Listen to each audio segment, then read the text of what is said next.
my daughter Kelly Garvey. She says, excuse me. It's all right.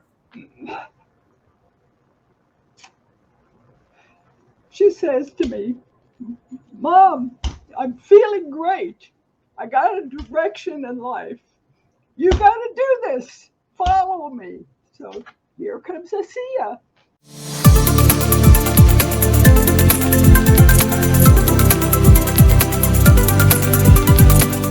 So in today's world, and including yourself as you go through this, how do you know you're getting tapped into the highest of high, the purest of source, if you would? How do you know? How do you know that because there's a lot of people out there that there's false light workers. Maybe they don't know who they are, but there is. Absolutely. So why have to have a third party, I guess is what I'm saying. Wouldn't your higher conscious be the purest sense of this or the source of all this? There are a lot of deceivers out there, a lot. And I have found this many times where, my guide is here and it's Archangel Michael. Take a look at his eyes. They're kind of mean. Is he happy to see you? No, he's kind of, he's mean. That ain't Archangel Michael. I mean, he's strong and kind. Same thing with Jesus. He's got red eyes and he's glaring at me. That's not Jesus. So with the sessions with Gary, I had a consultant that I was working with regularly. I brought him in thinking, is this guy pulling my leg? Is this real? Is this not? So I brought him in, and this is how we could tell, is when Gary's energy would leave, the purest, whitest light would come into him. And my consultant was in trance observing this so that we could tell. What we had to do was oftentimes clear Gary's energy before he could receive the information, because if we get bogged down, we don't get that direct information. We get scrambles.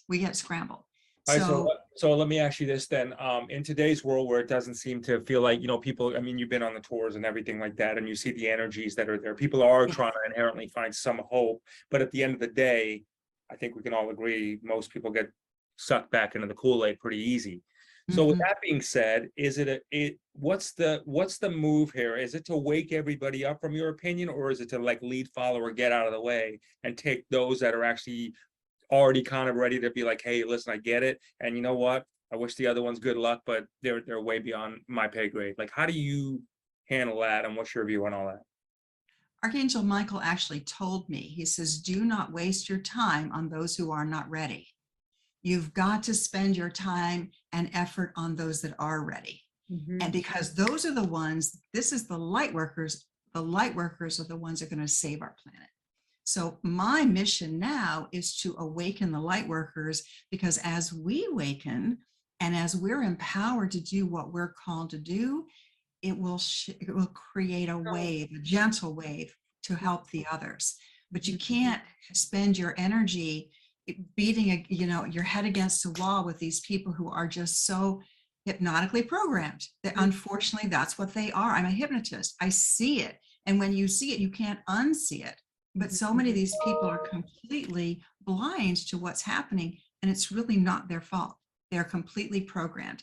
So those that are is it not stirring out of this? That's an interesting statement. Is it not their fault? Whose fault would it be if it was not their fault?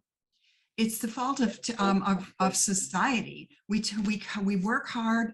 I was guilty myself. I was a single mom, having to work for a living, come home, get dinner, turn on the TV, right? Sit down, veg.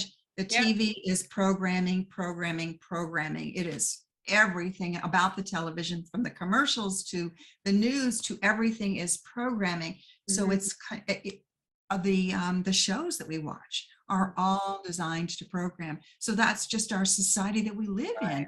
People are working hard, come home, the only escape is turn on the TV or watch a show that is giving them subliminal, if not direct suggestion.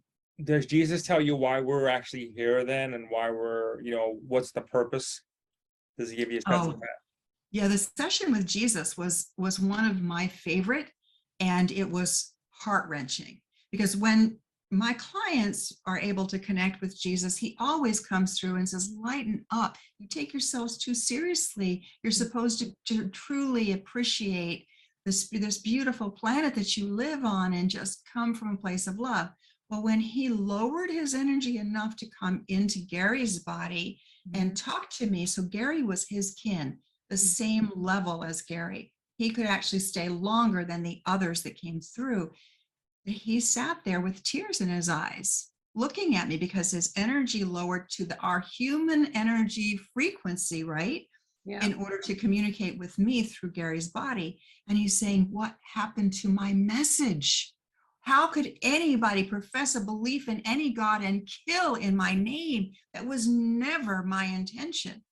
And he went on to say that there are more good people out there than bad, but the voices of the negative are louder and stronger. You must make the voices of the good heard.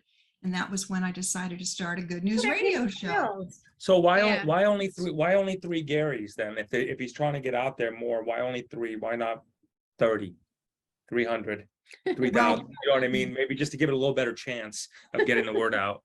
well, and Gary came into this life under duress. His sister, who was the goddess Aurora, did not want him to come in because Is it that takes the little known goddess that you're talking Yes, about? the goddess Aurora. That's his She is sister? That's his sister, and she watches over her kin who are incarnate, and she did not want him to incorporate, but he was too stubborn. He said, I need to come in at this time. So that those at that high level, there's typically only 3 on the planet, and the other 2 were they weren't even English speaking, so they were in different places. And what they said is they typically go unnoticed. Jesus was an oddity in that he got a lot of attention. Many of them go unnoticed. Their whole mission is just to bring love. They're here to bring love. So this is what would happen with poor Gary. Every time he came in, he was so bogged down because in his mind, he thought, if I just take on people's pain, I can help transmute it. And Jesus and Aurora said, that is not what you're supposed to do, guys. And later, Archangel Raphael came through and said, you must protect yourself first. You've got to take care of yourself, and then you can help others. You are not healing another. You are facilitating healing for another. So the other person must wish to heal, and they must do their part in the healing, or it won't stick. Those of you who know and work spiritually know you can send prayer all you want, which will help to lift the light on somebody. But if they're not really willing to accept it, it doesn't stay. Does that make sense? Exactly. Why do you think, from their perspective, why are things escalating to such a catastrophic level?